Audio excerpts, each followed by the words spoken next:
Hello everyone, আসসালামু আলাইকুম। আজকে তৈরি করে দেখাবো মজাদার কাঁচা আমের জেলি।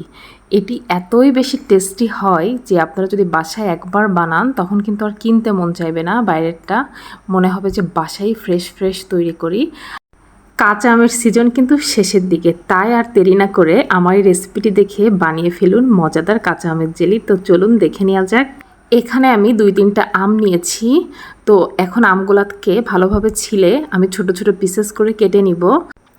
আমগুলাকে আমি ফার্স্টে ভালোভাবে ধুয়ে নিয়েছিলাম। এবার এখান থেকে আমি এভাবে ছোট ছোট পিসেস করে 1 কাপ আম নিব, মেজারমেন্ট কাপের ঠিক 1 কাপ আম নিব। এই যে 1 কাপ আমের ভেতর এবার ঠিক একই কাপের 2 কাপ পানি অ্যাড করতে হবে।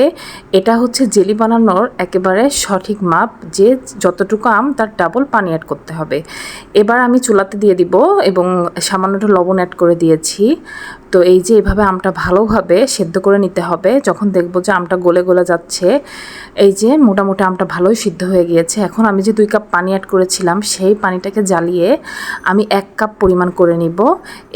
এইটা আপনারা খেয়াল রাখবেন, যখন দেখবেন যে পানিটা অর্ধেক হয়ে গিয়েছে সেই পর্যায়ে জালটা অফ করে দিতে হবে।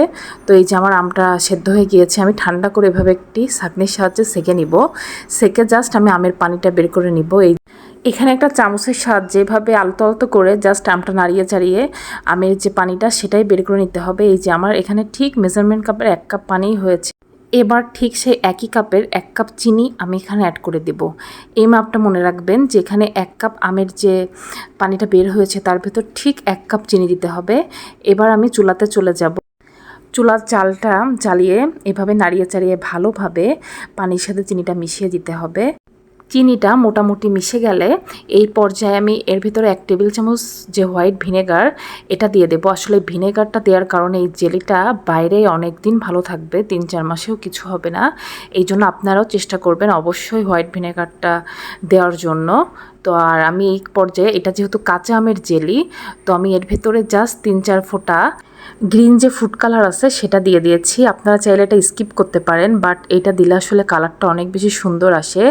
আর আসলে কাঁচা আম একটা ভাবও থাকে, এই জন্যই আমি এই কালারটা দিয়েছি। এটা পুরোই অপশনাল, আপনারা চাইলে স্কিপ করতে পারেন, বাট দিলে ভালো লাগে। তো এই যে আমি এভাবে এটা চালটা মিডিয়াম রেখে নাড়িয়ে চাড়িয়ে মোটামুটি এই যে এই পর্যায়ে ঘন হয়ে আসবে। যখন দেখবেন যে আসলে হয়ে গেলে বোঝা যায়, এই দেখুন মোটামুটি আমার জেলিটা হয়ে আসছে। এই যে আমি একটা প্রিজে নিয়ে দেখাচ্ছি, এই যে দেখুন মোটামুটি ঘন এই যে জেলটা নাড়িয়ে এই যে এরকম একটা কনসিস্টেন্সি আর কি তৈরি হবে। এই যে তো আমি আরও 1-2 মিনিট এই পর্যায়ে আরও 1-2 মিনিট এভাবে দাঁড়িয়ে থেকে নাড়িয়ে চাড়িয়ে ফুটিয়ে নিব। তো এই যে মোটামুটি আমার জেলিটা হয়ে গিয়েছে। তো এই পর্যায়ে আমি চুলার জালটা অফ করে দিব। অফ করে আমি সাথে সাথেই এটি একটা কাচের জারে, আপনারা অবশ্যই চেষ্টা করবেন যে কাচের জারটা ইউজ করার জন্য। তো এই যে কাচের জারে আমি এই গরম অবস্থাতেই কাজটি করতে হবে, আসলে ঠান্ডা হয়ে গেলে এটা আঠালো হয়ে যাবে। এই যে আমি এইভাবে সম্পূর্ণ জেলিটি এখানে ঢেলে নিয়েছি।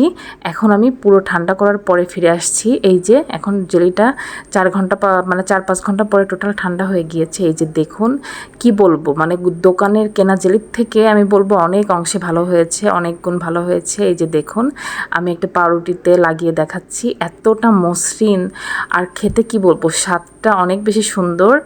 আর প্লিজ সবার কাছে অনুরোধ থাকলো আমার চ্যানেলটিকে সাবস্ক্রাইব করে আমার পাশে থাকবেন। সবাই অনেক বেশি ভালো থাকবেন, সবার জন্য অনেক শুভকামনা। আল্লাহ হাফেজ।